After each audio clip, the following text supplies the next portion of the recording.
then Paul jump in whenever. Jump in? Okay. Jump in whenever. Just want to give a little update. Let's go, guys. Hey, time to coffee shop, coffee chat. Who are you? More you. Spokesman. What are the sheep in the sheep shed? So I'll do a longer version of the beginning part here in a sermon sometime soon, but I'm going to give you a real quick history of Lydia House. So about 20 years ago, we're going to start before Lydia House. About 20 years ago, I was in seminary in my first year, and I planted a church at the University of Minnesota with Andrew Anderson, Paul's oldest. And we planted a young adult church. Paul was our apostolic guy, so he used to come and hang out with us, and he'd preach sometimes, and he'd hang out. And he really liked hanging out with young adults. He's like, this is really fun, there's a lot of energy, this is cool, there's so much discipleship, so much growth. You see somebody get saved, and now they're in the mission field like 7 months later or whatever, you know? It's exciting. And so he went home to his son Gabriel, and he said, maybe we could do something with you and your friends at our house. And that eventually turned into Communities. Pastor Ed's daughters, Adriana and Siggy, went to that early days, and meanwhile, at the same time, Pastor Ed is at Redeeming Love. He's the associate pastor there, and a guy named Tim Bentley hears about this young adult thing that's happening at Paul's house, and Pastor Ed talks to him and says, "Oh, it's awesome. My daughters go to that. It's really, really great. You need to go talk to Paul."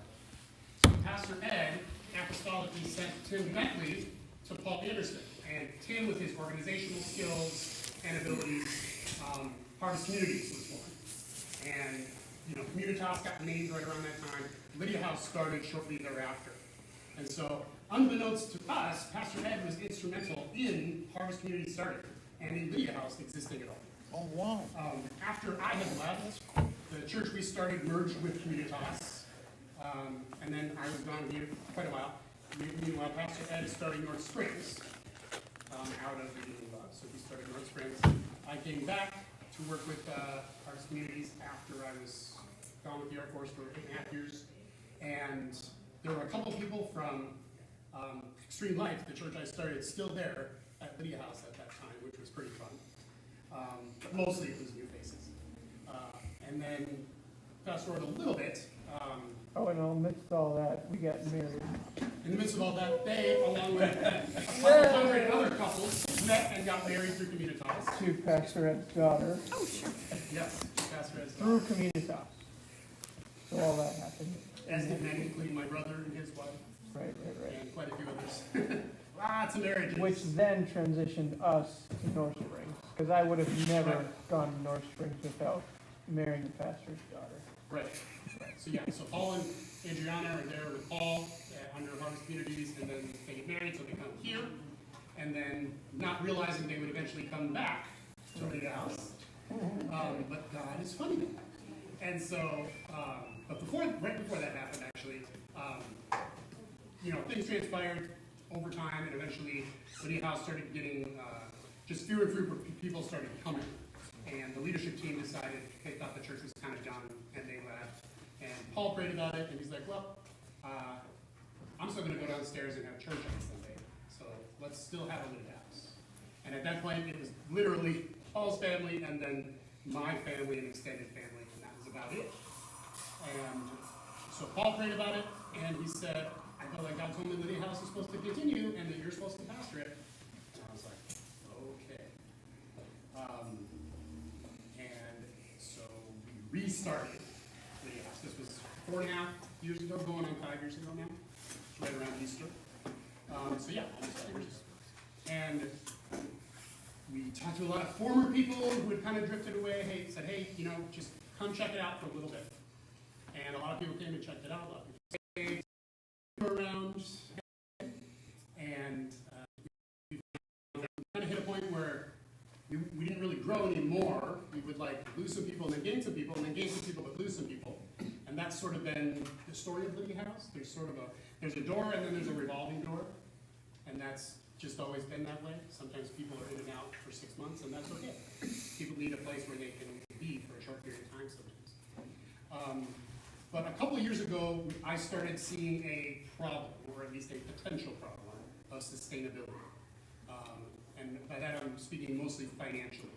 So I was making $600 a month at that point. I'm making $12.50 a month now, which is still below minimum wage, but I wasn't making a lot of money because we didn't have a lot of giving at Lydia House, right? If I were to get called away for one reason or another, we wouldn't get another pastor because nobody will take $12.50 a month, right? I mean, for reference, I'd be $5,000-6,000 a month plus benefits at another church. So $12.50 a month and zero benefits is not something most people are interested in. And so we were like, that's a problem. If I were to get called away, if God calls me away, or if Sarah were to lose her job. And 2 years ago, it started becoming pretty obvious that that was a real possibility. Alina's laying off people left and right. They're dropping whole departments, dropping whole clinics. So there's really no job security for her. And so, which is what it is. You know, there's not much that can be done about that. But if she were to lose our job, because I don't make enough to provide for our family, and so if she were to lose her job, I immediately need to get another job that has benefits, because we need health insurance in our family in particular. So that's a problem, right? I wouldn't be a very good leader if our church was in a position where it couldn't survive if I had to leave. And of course, you know me well, I don't mean it couldn't survive if I left because I'm so awesome. I mean, like, just economically, Right. it couldn't survive. We're also the majority givers in the church, and so if we were to leave, the income would drastically go down as well. And so because that was a possibility, we started praying about 2 years ago. Okay, God, this is an issue. This is a sustainability problem. Can you bring us a solution to this problem? And after 2 years, I honestly think he has brought us a solution. Because I think merging with North Springs provides not only economic stability, financial stability, but it also provides pastoral stability. If I were to get called away, not only is Paul still here, but Pastor Ed is here, who's obviously extremely capable and experienced. And also, if I'm here, I can pursue being ordained through the Assemblies of God, which takes some classwork and some time. But once I am, I think I can actually opt into their health insurance once I'm ordained, AG, so that even if Sarah were to lose her job, maybe I wouldn't have to go. So that's another plus about, so there's a lot of pluses about merging, but the financial one is a big one, the stability.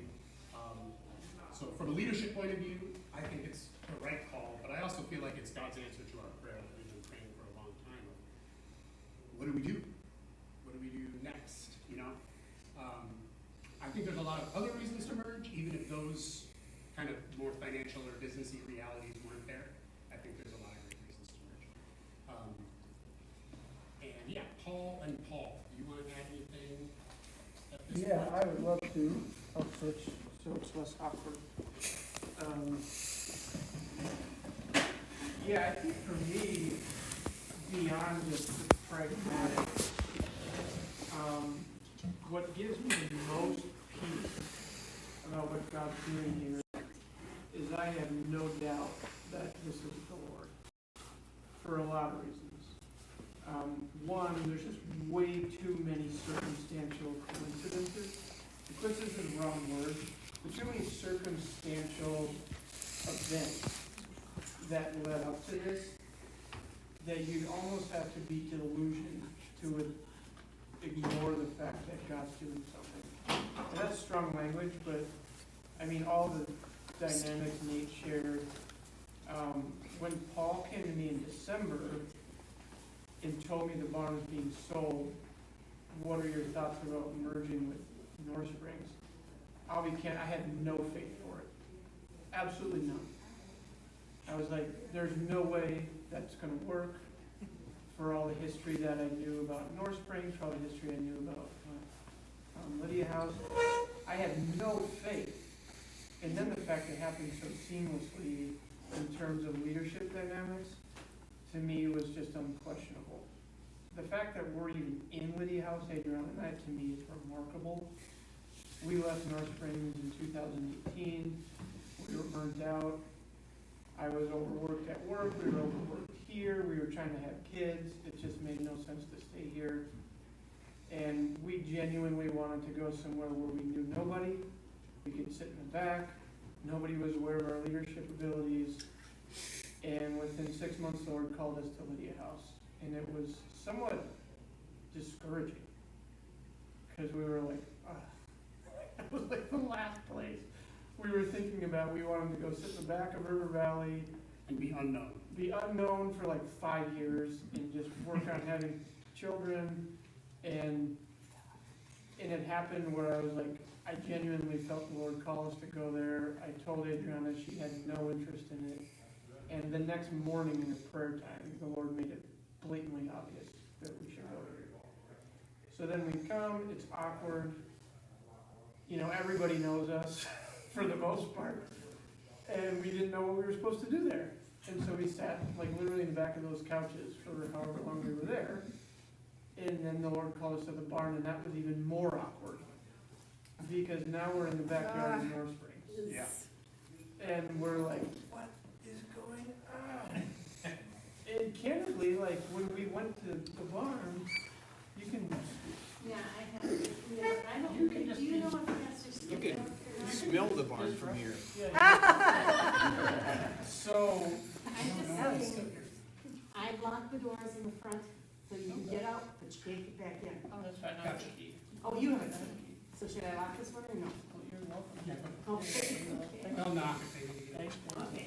Thank you. But I mean, truly, had we not had the barn for 6 months, I don't think we would be here today. This would have been way too big of an adjustment. Had the Lord said, you know, go merge with North Springs in April of 2020, 21 or whatever the date was, I don't think that would have happened. Would have been a big leap, yeah. So just the way those things lined up, and then we moved to the barn on 418. So many things happened in the body of Christ that day, and I can tell that story another time. So that day was pretty important in terms of the body of Christ and what happened in other ministries. And then I was just meditating on Isaiah 19. I encourage you guys to read it. It's a prophecy in Isaiah where the Lord is really highlighting what he's going to do in the church. You know, in these moments of crises, which I would argue we're in, concerning the economy, COVID, wars, Ukraine and Russia, like there's just so many things happening right now. The escalation of social dramatics is huge. In Isaiah 19, one of the responses the Lord has to that is uniting his people. And he goes as far as saying, I will unite Egypt, Assyria, and Israel. And you imagine what it would take to do that. Where the Lord says he's actually going to create a highway between Assyria and Egypt where people will cross borders freely. Right now, those nations hate each other. There is nothing in terms of reality that would cause something like that to happen. But that is what's going to happen. You're going to see things unfold over the next decades where those three nations are going to be united. And it says there will actually be altars in the Lord in the heart of Egypt. Imagine that happening. But that is what the Lord's going to do in the body of Christ in the coming days. And so to be a part of that, to be a part of a storyline when the Lord is uniting his body and as a response to coming crises in just undeniable circumstances, to me is beautiful. I couldn't be more honored to be a part of it. And so is there uncomfortability? Are there things that, you know, we don't have answers to? Absolutely. Things that we're just going to have to flesh out and trust the Lord in terms of what Nate's talking about, economics, leadership dynamics, going through channels of, you know, accreditation. Well, yeah, I have no doubt the Lord can answer those problems. He's a genius. For me to have the opportunity to be a part of a storyline like that is humbling. It's beautiful. It's just something I'm just so honored to be a part of in terms of the body of Christ. And then to have it be like essentially my two fathers is like, it makes me want to cry. it's like to have Paul and my father come into alignment in terms of like those things is just glorious.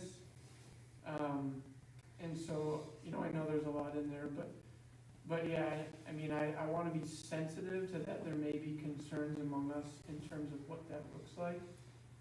But to be part of that storyline and to see the Lord working in it, like, at the end of the day, like, his leadership is perfect. And when I read Matthew 11, and it says, take my yoke upon you, it's easy and my burden is light, like, that yoke of what the Lord is doing to the United States is a better yoke than us trying to, like, circumstantially navigate whatever. Like, I'm signing up with Jesus, you're a really, really good leader, and I trust you'll work it out. Like, that's my heart on this. And like, the fact he is, and he even united, like, in December, Edward and Paul, I'm like, you're a way better leader than I could have ever imagined. So like, that's where I'm at personally, and just thought it would help to share some of those thoughts with you guys. Thanks for sharing. Yeah, I agree that I do think God is calling us to be like, the word I heard was like prototype for two churches merging. It's not a common thing to succeed at. Most church merger attempts fail. I don't know if you know a lot about that sort of thing. They usually fail because both sides involve human beings. And human beings have a tendency to disagree and to have issues and cause quite a problem, you know. I've talked to a lot of my pastor friends, mentor people in authority, you know, and that sort of thing, and they all sort of echoed what I thought was probably true. And they said the linchpin of whether or not this will work is whether or not you, Nate, are willing to step down and let Pastor Ed take the lead. And if you can do that, it might work. And if you can't do that, or don't do that well, then it's not going to work. And I already felt like that was true. And so I wrestled with that for a little bit, but that is what I'm planning to do. And I mean, I just preached on humility, for goodness sake. If I can't practice what I preach when God gives me a pretty obvious opportunity for humility, then I'm not very good at what I'm doing wrong. You're stepping down. So I'm stepping down as, like, right now I'm lead pastor at Lydia House, which is, I mean, obviously, whenever Paul's around, he's sort of in charge spiritually. but technically, I'm the lead pastor at Lydia House. And so if we decide we're going to merge, then I would be stepping down under Ed. And so Ed would continue as lead pastor at North Springs. I'd be associate pastor, and Paul would be associate pastor as well. You don't have a problem with adopting their constitution or Assembly of God? Right, so that was something I did have to think about. Yeah. There's a couple things on their faith statement that I'm like, you know, I can't really sign on to this as written, but we've talked to several AG pastors, including Mike Smith at Redeeming Love, and he's like, yeah, you know, they're not, AG is a really big tent, and they've got people, you know, in different places on different issues, and so, like for me, the filling of the Holy Spirit, tongues being and evidence of the filling of the Holy Spirit is how I would word it as opposed to the evidence, and they're fine with that, according to Mike and Ed. Both of them do credentialing for the AG of other people. And so, Mike, the big name yeah, in the AOG, Mike Smith, I'm very close to him. And I told him what we were in the process of considering. And I said, could there be issues with the AOG? And he said, I doubt it, but if there are, call me. So I think he would go to bat for us, and I think it would become a non-problem. But the only issue there would be credentialing you two, not necessarily. Probably more than eight, probably less. yeah, for me to get ordained, I would have to take a couple of classes. It wouldn't be a big deal. Yeah, I mean, You're not planning. I don't want to spend the time No, taking I classes, wouldn't be but I doing will. it. But there are two things that were surprises for me. One is that we're 4 minutes away from the barn. And God, in my view, had in mind for our home to be didn't have to look 20 minutes away in the cities or go down to the south end. We're 4 minutes away. The other is something that you probably know, that we're looking for a house, and we're looking in Circle Pines and Lionel Lakes. That's where we want to go. God knew that as well. So for me, it's a no-brainer. It's just a reality. And I love the fact, I don't know if you see Christine, she plays with her granddaughter during and after church. And for that to be her joy now, she's beside herself. Ask her to have her daughter back, to have her granddaughter back, is a huge plus for them. So they're really rooting for it. And as I look at it, I see a guy that I started mentoring when he was at Concordia, along with Drew Shep, that some of you know Drew Shep, and working with him, but now in a place where his father, his other father, can be with him, is just a joy bell. So, we've been here 8 or 9 weeks, and, things have, gone pretty smoothly, but, we appreciate the patience that you've shown, because we haven't done this before, don't know what we're doing. And so we're just kind of taking things as they come and figuring it out as we go.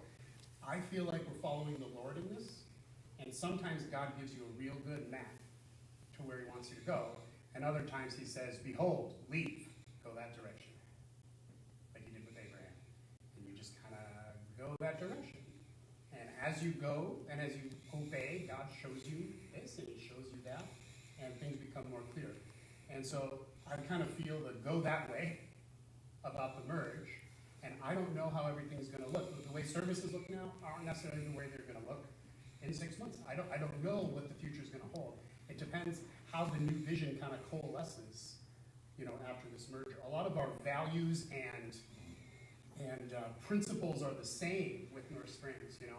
We have a big international component. They have pastors from Africa. That's pretty international, right? We're a family church and a church family, and they're those things as well. We really value the ministry of the Holy Spirit. We value people getting involved, finding out what their gifts are, and serving the Lord. It's not about people up front making people in the pews feel better. It's about all of us doing what it is we're called to do by God, and we share all those things in common with North Springs. So it also seems like a good fit, but it will take a while to find that common path, or whatever you want to say, between the two churches. I'm trying to be pretty sensitive right now to North Springs folks who, I imagine from their point of view, things have changed a whole lot since we showed up. Worship obviously very, very different. A lot more people sharing prophetic words. They're not used to people talking during the sermon like that. No. Most churches don't, and I think you guys realize, one of the strengths of Lydia House. Not that alone, but to have to use the mic. And to have to On TV. Horrible people. and it took some time for Getting us. ulcers, by the way. It took some time for us to get used to using the mic, and it'll We're take still some not time. used to it. Steve. And so, I'm trying to be really, conscientious of that. For them, they probably feel like, oh my goodness, these guys came in and they're just running their show now. Hopefully they don't feel that way. They voted Well, they voted to do it, certainly. powerfully, and Also, they've been, the feedback is, from them has been very, very positive. They're happy to have a worship service that's live, They, just like you guys have all put up with a lot, right? All the issues we had in the basement, and then moving again. You are the... Throw COVID on top of that. No, COVID. I almost forgot about that. And so, you guys are the remnant. You're the family that has all others, right? Well, North Springs has those folks too, because they stayed here despite the fact that they haven't had a live worship team in 2 years. Yeah. And they're still here. That is a faithful bunch of folks. Yeah. And so, And the more I get to know them, the more I like them, and the more there's clearly quite a bit of maturity in this congregation. So I think that stuff is going to go well. I think the problems that a lot of other churches have, where it's like, but I like this, and this is my kind of music, and this is my this. Ed doesn't do that. Well, Ed doesn't. He doesn't Yeah. drive as a leader. He's pastoral. Yeah. So he wants us to give input and think things through with him. Yep. I think we should hear from you guys if there are concerns and, Janice. I come out of a Missouri Synod Lutheran church, that's what I grew up in, okay, and I got liberated. And I went into Daystar Ministries, and when I went into Daystar Ministries with Jack Winter, I up on Leech Lake in northern Minnesota, I told my mother, I was thinking about, this is during the time of Guyana in South America, big, bad story. Anyway, she said, that sounds like a cult to me. I said, Mother, this is not a cult. This is, and I said, you can read this book. It's called Living in a World Together That's Falling Apart. And it was all these ministries that were living in community, and it told who the leader was, what the telephone number was, what their strong suits were, and all this stuff. And you can, she said, well, I'm going to give it to Pastor Prevey at the Missouri Synod Lutheran Church and see what he thinks. And he gave it a thumbs up. Wow. And I said, she said, well, I don't care what Pastor Prevey says. I don't think that's a good idea. But I went up there anyway. And I was up there for 2 years with Oliver G. Carlson and a bunch of great people. I learned lots of stuff up there, deliverance and all kinds of stuff. And then when I married my husband, we lived up in Lindstrom, and then we went to North Heights. And so then I was at a funeral, and Paul said, you ought to come and check our church out. I said, well, where are you now? He said, we're up in Mile Lakes. I said, well, where? He said, in a big red barn. He said, I know where that is. I've been in that building before. I said, if somebody else is using it then.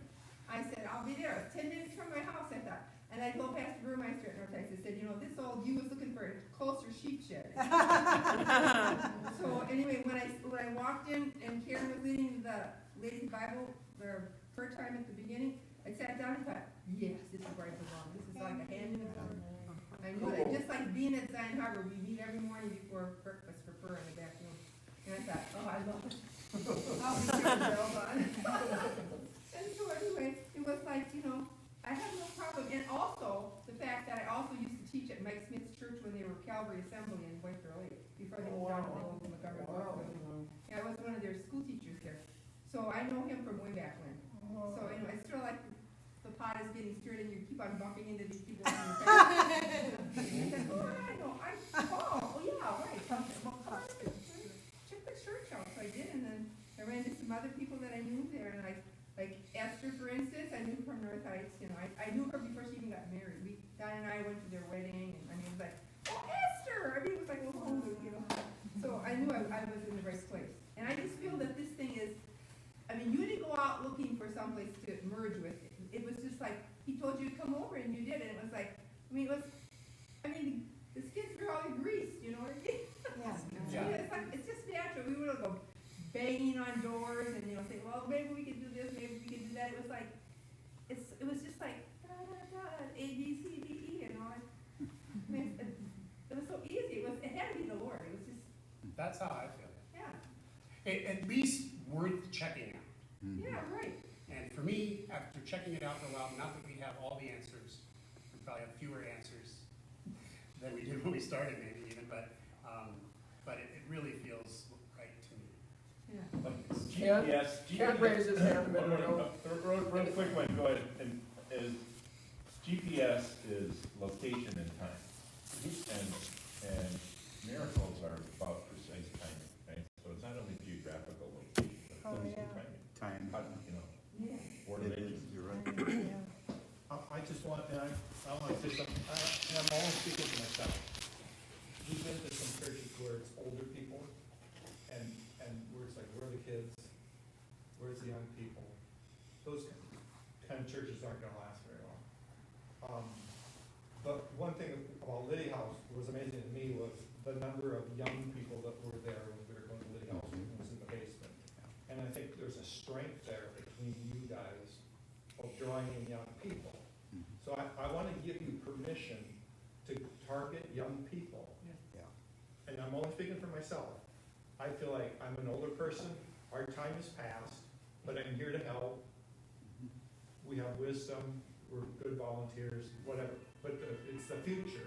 And so the idea is that you guys don't think, well, you know what, we gotta cater to the people that are here, the older people. No, you guys go full bore, go for the younger generation, we're here to help. Don't try to, you'll meet our needs as you're meeting their needs. Time isn't up though, Kent.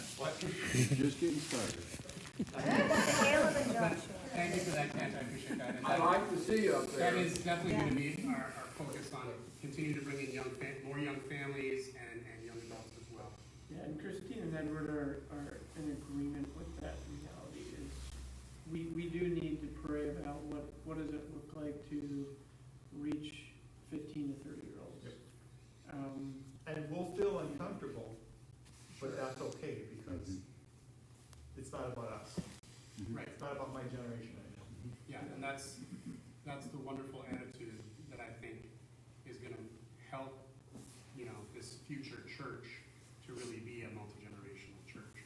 So Other generational is questions? actually hard to pull off. Questions and concerns? Anybody got concerns? Kent's the new grandpa, so that's. Yeah. I appreciate the thinking about reaching out to younger people. I think this might be an area that might lend itself to that, because right now, probably in the basement too, is kind of a small group. Kind of everybody's related too, so it's kind of different. And so actually, there's probably too much talent or too much, personnel infrastructure for that size of group. And then here, probably a little bit to 3 pastors in a building that's large, something, or expensive, So hopefully there's potential for growth, here, in this area. And the timing, I think, is good. Personally, I think it's the end of the world. I think we're in the end times. I mean, I don't see, there's stuff happening that's never happened before. And I think there may be a subconscious awareness of people being afraid, maybe, If you got gas that went up $2, diesel fuel in 1 year, okay? Just wanting to believe something stronger than government or themselves. So I think time is, I think, good where people are open to have that conversation. And also too about the infrastructure too. Probably that would help CJ with running out of channels. I would suggest, I live life simple, simple life. If you could maybe have an A band and a B band or something like that, it gives half the people a break, and you don't need as many channels, because it's. Well, we're gonna, the responsibility, we need to invest in technology. Well, I'm just saying though, the band's a little big. There's a little too much infrastructure there for what's required, probably. You just don't need a 9-piece band or something. Yeah, we're working towards. And so or whatever, where it kind of gives everybody a break too, they don't feel burned out, And so, but the music's been great. To give a little background, so Adriana is a very capable worship leader. I'm biased, I serve for 10 years. But she is capable, and those ideas are definitely available. I think right now with still being a young mother and, but the idea is coming back here, having parental support is really helpful. The challenge I think we're running into is strictly monetary. Like the keyboard she used to lead in is just physically not working. So it's like, well, we need a keyboard. We need a soundboard. So we do need to invest in resources. The only reason we haven't is because we're waiting for these sort of logistics to take place. But you're spot on, John. Like we have to think about what that looks like long term, but while getting through some of these near term decisions, if that helps. Questions, concerns? Yeah, mission support, whose missionaries are we to support? Theirs or ours, or is it all together? Both. We're gonna, continue supporting The folks. ones that we have now? Yep. Africa? Yep. And they have a mission in Africa too, in Cameroon. So there'll be a lot of African support here, but we're gonna, Harvest Water Africa will continue. I run that for free. So that'll continue running out of the Harvest Communities kind of umbrella. Comes out of the general budget? No, most of the Harvest Water Africa money comes from direct donations. But we do support a number of other missionaries as well. Jesse Blackburn will hopefully be back sometime this year. you know, and so Pastor Adam's like, we want to continue to support all the people you're supporting, you know, and we'll just add them to our support. And like when Jesse comes in town, you know, he's like, yeah, I mean, we want to hear from your missionaries when they show up. We'll hear from ours. Eventually yours and ours will be yours and ours. But yes, that is the plan, is to continue to support those folks. I'm so happy to have this for church building is perfect, you know. I was wondering what's happening at the farm. But so other North Spring folks, did they vote to merger or? They did, yes. They did? Yep. Already? Yep. Okay. And then What was their decision? They don't like Was it 4 to 6? I was told it was like 99%, 98%. I think if there's like 40 one no. people, there might I'm have been kidding. one, and I don't know who, but what happened to their assistant pastor, Steve or something? they don't have one. They don't have one. Steve is the deliverance pastor, but he lives in St. Cloud, and he just comes down here for specific appointments. Oh. He's not like, you know, I see his And name. he has health issues too now. right, he's not like, you know, an associate pastor or paid staff kind of thing. But I mean, that's a really good point, because candidly, like, the fact Edward and Christine were able to take a weekend off this week is very unusual for them. They haven't done that. They rarely In ever years. get to do that, you know, so, Sort of like being a farmer. yeah. So we're being a big blessing to them This by meets just an coming to staff. important need for their leadership, just opportunities to take a break, and they're, you know, staying in a bed and breakfast in Wisconsin this weekend. Did they get a prophecy about the snow or something? Well, they're in a good place to be snowed in. Yeah, so. The kind of leader he is opposite of a driver. No, for sure. He wants to know how we're thinking. I saw that spelled out in a meeting we had where the agenda changed because of concerns people had in the meeting. He didn't drive it. He went that direction. That's what he is. That's the way he operates. You raise your hand. I was just gonna say, I know you've talked a lot about the combined vision between the two churches, and hearing something you said earlier, is what I hear you saying the plan would be to formally merge the churches, then decide a plan forward, or would there be any sort of discussions about what a plan forward would be? You know, kind of chicken and the egg. You know what I mean? Do you talk about what I'm thinking about it in terms of, you know, maybe this is, you know, some sort of weird dating situation, if you will, or just church dating each other, if you will. Two churches dating. But you know what I mean? It would be, okay, so if we have faith in common, there are things that may not make two people that both love Jesus compatible. Do you know what I mean? Like there are other things from a compatibility standpoint other than just faith. So, you know, it just would, you know, talking about a direction forward might be able to get at maybe some areas of non-compatibility, whether it be from in just any different areas. And so it's kind of one of those questions of, do you merge, then talk about a plan forward, or do you plan forward and then, you know, decide? That's a great question, and I think it could be done either way, but I think in our case, it's definitely leaning on the move forward and then find the vision end of things. And that just seems to be how God is moving. Now, we have talked about what does the future look like, and everything we have talked about has been like, yes! Oh, I love that! You know, like it's very into it. Things like reaching out to young people and getting more young families and young people in here. Eventually having a children's ministry. We're already talking about doing a VBS over the summer, maybe 2 of them.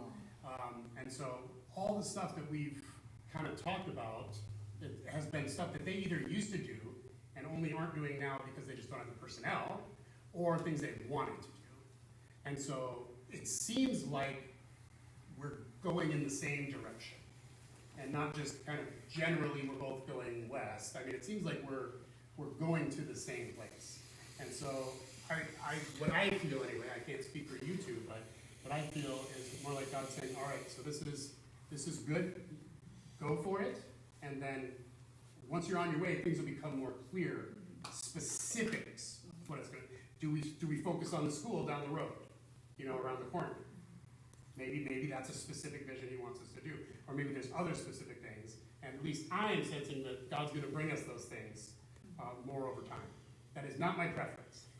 I'm a planner, and I would prefer to have the vision laid out right now and painted on the wall, and we can be like, we're all running this way. And I just don't have it. God just isn't giving it Yeah, a couple of thoughts on that.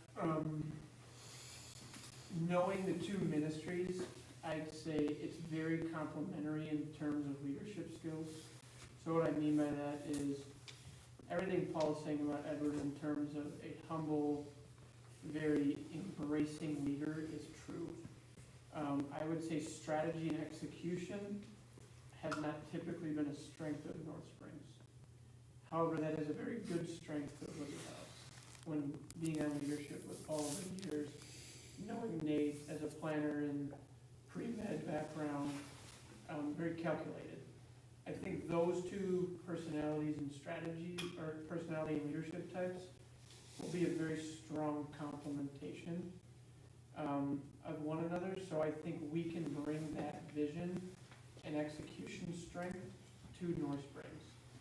And where North Springs can really help us in terms of like all the economic details that Nate was describing. God has provided for this place in some really bizarre ways. And if you would have asked me 10 years ago, like there's no economic reason this place should exist. This building is worth $1.4 million. We do not pay $1.4 million for this building. I think we pay a very modest monthly, and I say we, like I know the background of it. Like the guy who bought it is like, oh yeah, we'll just work with you. And then we've had like radical donations over the years. And so it's just like stuff like that. And then I could tell 100 stories like that.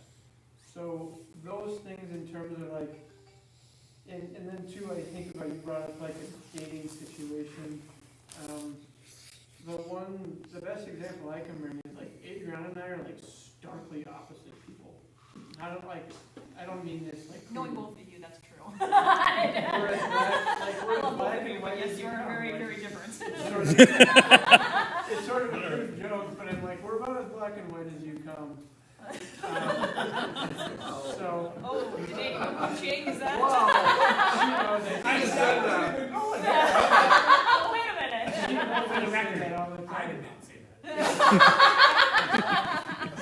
She knows I tell that joke all the time, so that wasn't her. The point is there's a lot to be said about having a vision before you agree or step into a relationship, right? Without vision, people perish. Like, we need vision.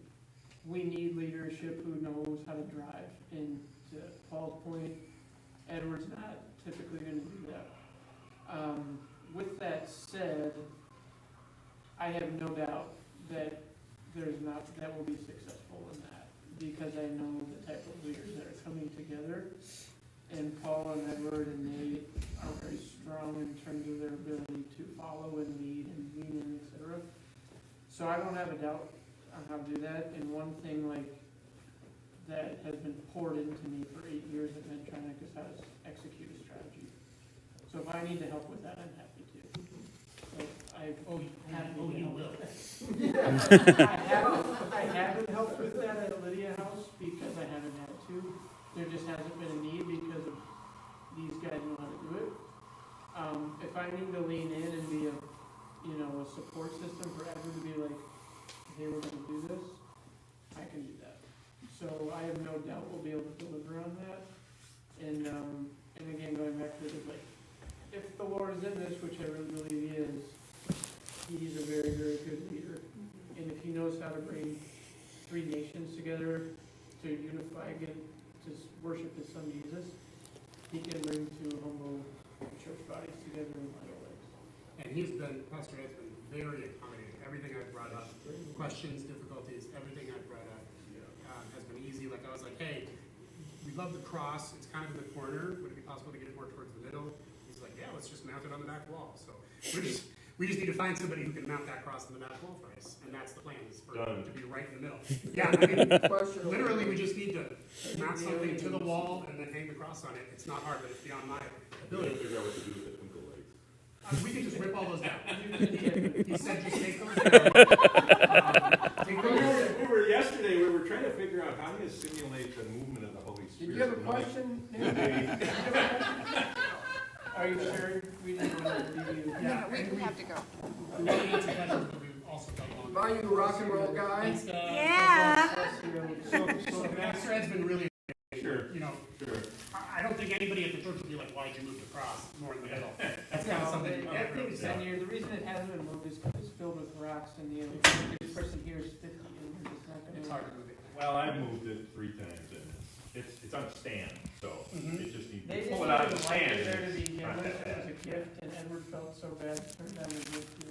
I actually love it. CJ's got a Rough question. over there. timbers are awesome. Yeah. Yeah, so I agree with everyone else here about how, you know, there's no way that God isn't in this. God has obviously been orchestrating this whole thing, but, you know, we've been talking about it in context of, you know, basically becoming part of North Springs. What does that do for the legacy of Lydia House? I mean, the name would disappear. What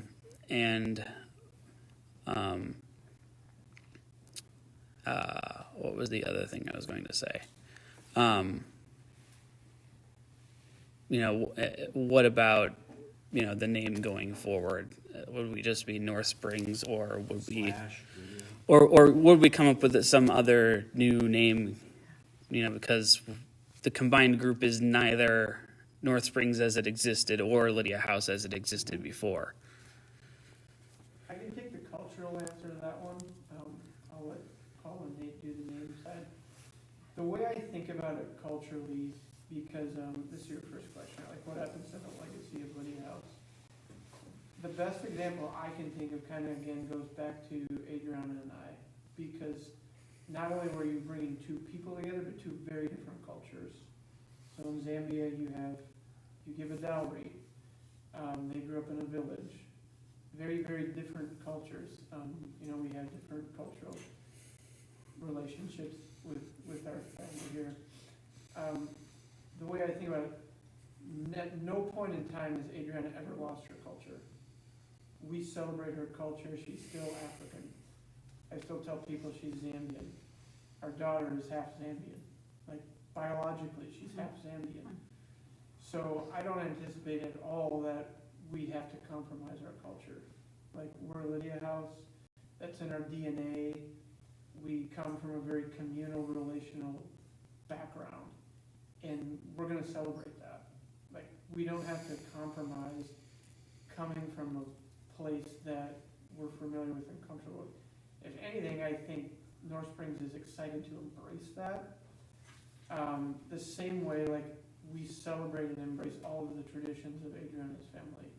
We sing their worship songs at gatherings. You know, they speak Bemba to my daughter, you know, and that's very embraced and encouraged.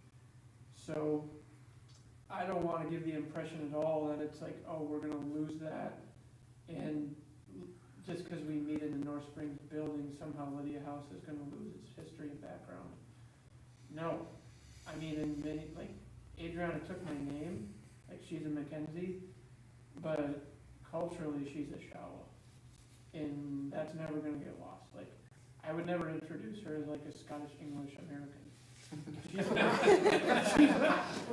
She's African, and we celebrate that. She's an African, I don't even call her an African American. She doesn't like that language. She's like, I'm African, Paul. Like, you introduce me as African.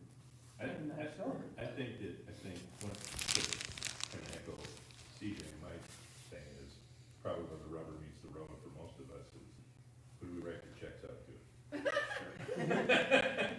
The So, short answer is keep writing them as you're writing them right now. Okay. And after we merge, if that's what happens, which is what I anticipate, but. So what's the next step? What makes that happen? What I'm gonna propose, request. I want to get to, did we finish it? Oh, I think there's the name. yeah, the name.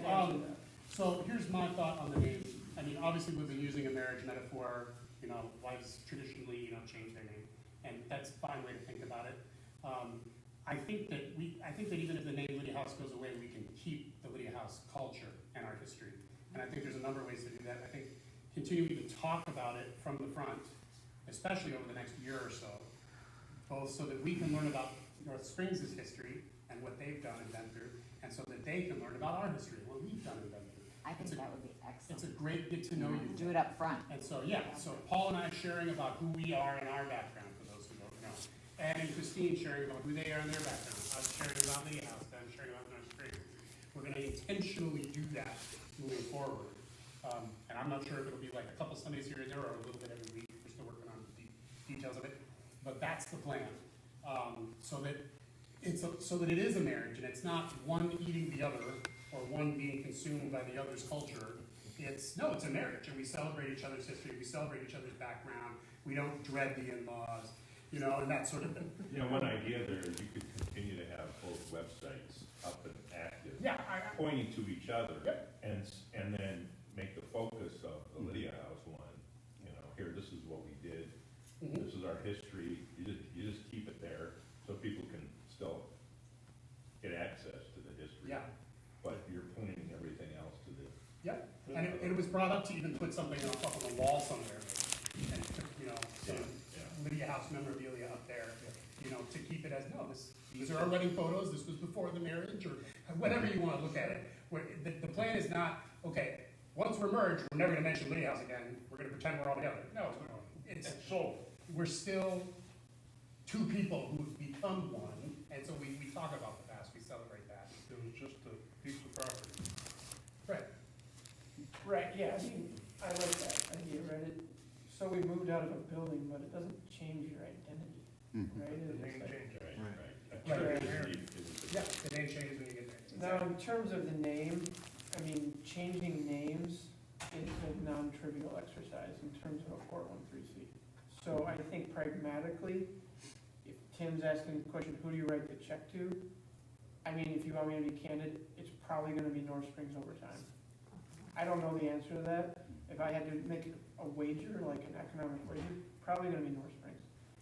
But that's not because we're gonna exalt the culture of North Springs, it's because pragmatically, You gotta pick one. tens of thousands of dollars to Well, you change can always have it. another name, the Bible, they met Jesus and, they met God and Yes. something, and they But picked a new there's name moving the- forward. So there's kind of that But it's idea out an there as well. expensive investment. Well, And that- it's annoying and multiple It is. legalities, I'm agreeing. Yeah, so those are the two options, basically. Yeah. Keep the North Springs name, or ask them to be willing to change their name to something new. And it's, a lot of hours and a lot of dollars to do that. So if you ask me from a strategic muscle, if I had to choose priority, like, I do this all the time, like, if I had to triage $100,000, I can promise you the top of the list is not gonna be a name change. Candidly, right? Like, Yeah. from a strategic business investment, if I have 100,000, and that's not the number, right? If it's $10,000, I have $10,000 to invest, I'm gonna pay his salary before I buy this, Buy you True. stationery, buy you letterhead, right? I'm not gonna change I've heard worse. 413C after everything he just said, and it's like you need a succession plan and a long-term vision. I'm gonna pay his salary, or I'm gonna buy a new soundboard and a new material for the stage before I sign. If I had to vote, I'm not voting Changing a for a name isn't name. the same as closing something down, you know what I mean? You I'm can't blessed change that he asked the question. That's- And the that's- reason I'm blessed is that means something, Lydia House. People ask me, do you miss the ranch or do you miss Communitas? And Chris Alex said to me before we left, he said, you have to celebrate what God did. You have to. You have to have a meeting. And I said, what would it look like? He said, well, we'll get Becca to cook, and we'll get people to come. You get in touch with everybody that you know from Communitas that you can remember, and that was a challenge to put the word out, and hopefully some people will come. 120 came During COVID. into the backyard, In the backyard. and we had an open mic. Becca cooked. She's a great cook. And we had a great meal, and then they opened the mic, and Karen and I sat in the front row and cried for the night, as people shared what that meant. Now, we said goodbye, but I'm meeting up with them all the time. You know that I'm seeing people who still celebrate Communitas, and we will still be celebrating Lydia House for a long time. Because we're here. Because this is our history. And so, even if the name changes, I love the question because it's saying there's something that happened there that is important. that needs to be remembered. How it's remembered, we'll think that through. But I'm not forgetting Communitas. I'm not forgetting he won't let me because he wasn't then what he is now. Do you hear me? You weren't there. You were, I wouldn't call you a mess, but you were on the way. You weren't there, and he's there now, and so I can think back to 40 days with him and Drew, and praise God for Communitas. That was the thing that made it happen. And we're not what we will be in 10 years. Exactly, or even in a year. So I think it's. I'd say don't forget it. Keep bringing that thing up 5 years from now, and say how. Let's remember. But I also think it's important not to have a we them mindset, right? No, Right. no, I agree. We're gonna merge. We're gonna Yeah. embrace Right. it. And that's kind of on the name change issue. That's where I land is. You know, we're gonna lose our name, right? And we could try to press the issue on them and say you should lose your name too, so that we can come up with a new name. But I think, and again, maybe it's just the sermon topic from today, humility. But we already have to make a sacrifice to lose our name. We can choose not to make them make that sacrifice. I think it would be the humbler choice to say, you know what, we're losing our name, and that's a little hard for some of us, because Lydia House really means something to us. It was important.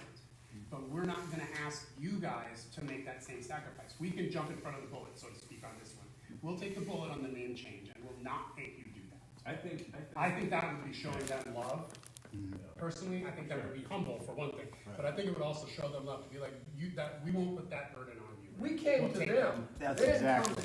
come- We We're are their We're the guests. guests. We're We've been merging. invited in. Well, but Paul's point though, I mean, the way I've always, I kind of in those strategic circles business-wise too, but I think it makes sense to keep it North Springs until that becomes a barrier or it becomes To the mission. friction to whatever God wants to do next. Right. If it gets in the way of the mission somehow of what Right. God's calling us to do, anything's on the chopping block there. Yeah. No sacred cows. but, Absolutely. Yeah. I mean, I can attest to, like, from our Communitas, like, those of us that were at Communitas, I was one of the people that was at Communitas, so I can attest that those of us that were at Communitas still talk about Communitas. Oh, yeah. Because of the impact it had on our lives. So, you know what I mean, I can say, even if, you know, Lydia House doesn't exist anymore, that's okay, you know, from that standpoint. I think the hard thing for me sometimes is, if people at this church think that their church is just gonna continue as is without change, if there's that expectation, do you know what I mean? Like, that might be problematic from my perspective, you know what I mean? If they don't see, hey, you know what I mean, they think we're just gonna be adding a couple people and our, you know, the way we did church is gonna just keep going the way it used to be, that is would be my concern. Yes. Do you know what I mean? And if That a would be a name concern. change is needed because people, you know what I mean, Sure. are gonna be resistant to change. Yep. You know what I mean? If it's needed to, and again, that's why the Bible example came to mind, is because that really was like, no, I'm going to signify name change equals things are changing, and if there isn't a challenge in that area, I would give taking somebody else's name is less of an issue in my mind. Yeah, no, I agree with the same. Their mindset was actually the opposite. They were like, we're dying. We're old, all the young people are gone. We have to change or we're done. So God, what are you gonna do? And they basically spent the last 2 years praying, is North Springs over or not? And then when this possibility came to them, apparently they were like, thank God, an answer to our prayers. We have to change, and this is the answer. We're gonna merge. And worship is gonna look very different. And mics will be passed, and there'll be a lot more kids running around, and sometimes kids are loud, and isn't that wonderful? We forgot. And yes, it's distracting, but we love it more than we're distracted. I pseudo-apologize to somebody for one of my kids being on it. They're like, are you kidding? It's the best sound there is. Yeah. So they... If you take a vote, I'll vote for in favor. Okay. So what are the next steps? So the next step is, and I'm sorry, I'm glad we talked for this long. Yeah. I didn't want to keep you this long. So what I'm going to ask you guys to do is to please pray for the next 3 weeks. take 3 weeks to pray, and if you can fast at all during that time, I don't know if fasting is something you do ever, fast one meal or a day or something like that. Fast the news, just fast. Fast all the news, and the time you would have spent reading the news, pray. Fast social media news, you won't regret it. That's true. I gave it up for Lent. And negativity. That's a really hard one to give up. Yeah, that's a good one. So I would ask you guys to pray over the next 3 weeks. Pray about what are you and your family called to do? Where's God calling you to be? You know, I've said this before, you guys know this, but I'm not a big fan of the whole consumer Christianity thing, where people just shop around for a church like they shop for a new winter coat. I don't think that's what we're called to. I think Jesus calls us to a body. And that might not be forever. Sometimes it's for a season, but I think Jesus calls us to a place. It might not be the place you want to go, as was Paul's testimony. Sometimes God calls us for other reasons other than our own lives. And so I would love for you guys to pray about where is God calling me and my family to be. And obviously, I hope it's here. But if it's not, you know, we hold things loosely. Paul and I aren't those, you're my people and I'm going to keep you here. No guilt trips, no emotional manipulation. Obviously, on a personal note, I will be sad if anybody feels like God's calling them away. I always am. I still miss the Dvorak's. You know, I still miss everybody else that we've sent away. But it would be great if you had a sense of, no, I'm supposed to be here. Even if it's, you don't know how long. You're supposed to be here for a while. And if you don't know, I would encourage you to stick around until God tells you to go somewhere else. But pray over the next 3 weeks on what you feel called to do. And pray about what you think the church, what Lydia House is called to do. Is this marriage, should we get married? Even though we don't know exactly what's going to happen after the wedding. You know, and you never do. You never do. Because I thought I knew, and oh boy. 2 months after I got married, God said go to seminary and set med school. It changed my entire life. So. Yeah. I got a question that might influence somebody. How is North Springs currently governed? Is there a board of something? How do the AOG churches? Yep. So they have a board that's made up of people from within the church, and they would like, you know, a couple of people to join the board. Okay. And that board decides like the budget for the following year and all that kind of stuff that they then bring to the congregation. The congregation votes. Lydia House doesn't have a constitution where voting is a thing. We're going to vote on the merger, however, because I think that's important. I think it's important for us to participate. It's not in our constitution. Technically, Paul and I can just be like, we're doing this, and that's fine with our constitution. But with the AG Church's constitution runs differently. So a board proposes stuff to the congregation, who then's like, yes, we approve this staff hire, we approve this budget for the year, we approve this. And so that's kind of how it's governed. But we want to get to, I think there's 6 people on the board. Yeah, I'd have to look at it. I was never allowed to be on the board because I was the pastor's son. Right. There's rules. I guess that's where I was going. Are they deacons? Are they elders? They don't use that language. They don't use that language, but I think they're mostly like deacons, I would say. Okay. They're respected. But there's elder qualities too. Yeah, it's by invitation, and so Edward will. So he's even asked me. He's shared with me some of the folks from here. He's like, how would you recommend so and so to be on the board? So he takes feedback on it, and then you know, I have to remember who it even is, because I've been it for so long. But yeah, and then to Nate's point, I mean, they don't meet like every week. They meet, I don't know, say maybe quarterly or something. But yeah, they talk about decision making things and whatnot.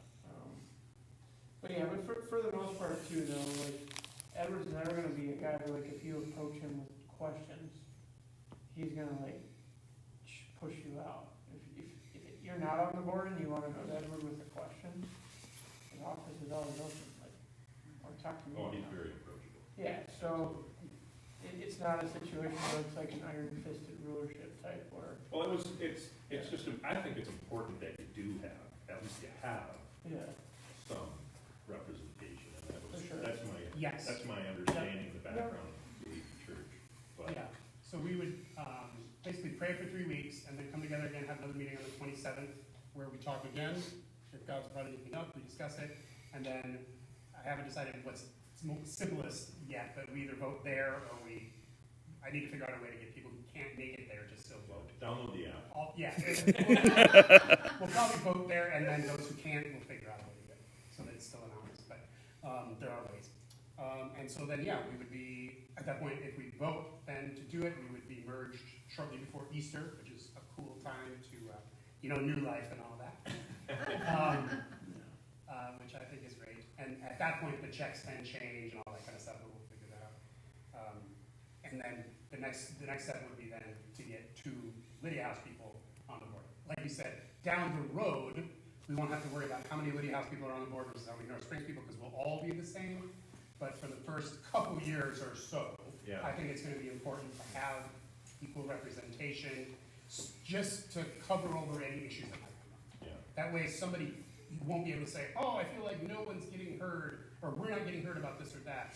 It's like, well, we do have people on the board, so that's probably not totally happening. Well, I'm not foreseeing those things. I just think it would be wise to. Well, if it's To have- 6 people on the board, then it should be equal representation, Yeah, maybe it's not. 50-50. I don't even know. I don't even know. It's like a lot of people with only 100. Yeah, I don't. We'll see how it goes. Yeah. We So I have don't know if to they be patient. replace or expand, I honestly have not that, like, is it 6, then is it 8, or is it? No, I think 6 it's and 2 down. come out? Like, I think he's been waiting to appoint some people anyway. I thought that's what he told me. It's possible, I mean, they've been really limited with numbers for the last 2 years, because of all the above, right? Any other thoughts before going into pray for 3 weeks? Is your financial situation, gonna improve? Hopefully, a lot of that is, financial situation is dependent mostly on giving, which is usually a function of size. So, as we continue to grow. Has that come up in conversation, like what's our average donations versus theirs, and what is it? Yes, we've shared financial information back and forth, so they know we don't have any debt, and, that's the sort of thing. And we're gonna be able to give, a big chunk of change towards tech improvements and, like a broken guitar, get that replaced, and then, some other stuff. And so we're gonna bring it down, basically, to, the African casket should I was appreciate a that. dishwasher, I bought a dishwasher. Practical guy. Well, Apparently that's better than 2 cows. Yeah, Well, where do you put the cows? Apparently I got a big discount. He was like, "Oh, Paul, firstborn daughter, I had wealth in Zambia, you got lucky." I was like, okay. Nice. Any other thoughts? Well, thanks for waiting this long. Thanks for agreeing to pray over the next 3 weeks. Between now and then, feel free to let me know or let Paul know if you have any thoughts, questions, concerns, if things come up, between now and then, or you just want clarification on some things. We don't have answers for everything yet, but we'll work on it. And we really appreciate your patience. Like I said, we've never done this before. We are trying to follow the Holy Spirit and keep the lights on, which this morning didn't work until right before you guys got here. You know what's funny? In Israel, when they followed God, they had to follow a cloud. Sparkle or fire? Well, at night, the cloud is like, if you say you're gonna follow a cloud, cloudy is like bad stuff happening. Yeah. No, it was their shade. Blocking out the sun, maybe that's That what it was their was, shade. shade. It was a Okay. place of. There was a desert. I'm a big fan of sitting on shade. Yeah. We went to cloud. So yes, I would have loved to have charts and graphs and show you the great vision and the great plan. I asked for those things. And God said what James said. Rushed on That last.